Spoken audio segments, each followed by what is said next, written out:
Hi friends, welcome to Ujjwala kitchen. ఎంతో రుచికరమైన తోటకూరని ఎలా వండుకోవాలని ఈ వీడియోలో చూపిస్తాను. ముందుగా స్టవ్ మీద ప్యాన్ పెట్టుకొని 2 పావుల నూనె పోసుకొని జీలకర్ర, పచ్చిమిర్చి, ఉల్లిగడ్డ,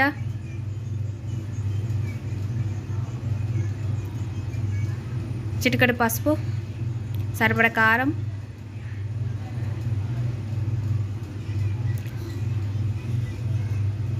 కట్ చేసి పెట్టిన తోటకూర,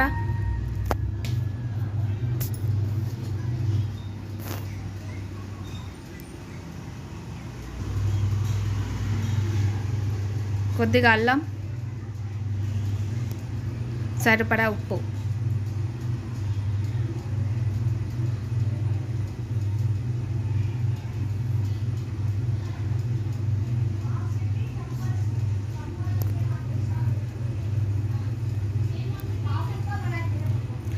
ఎంతో రుచికరమైన తోటకూర రెడీ. ఈ వీడియో నచ్చినట్టయితే లైక్ చేయండి, షేర్ చేయండి, కామెంట్ చేయండి. మా ఛానల్ సబ్స్క్రైబ్ చేయడం మర్చిపోకండి. Thank you friends.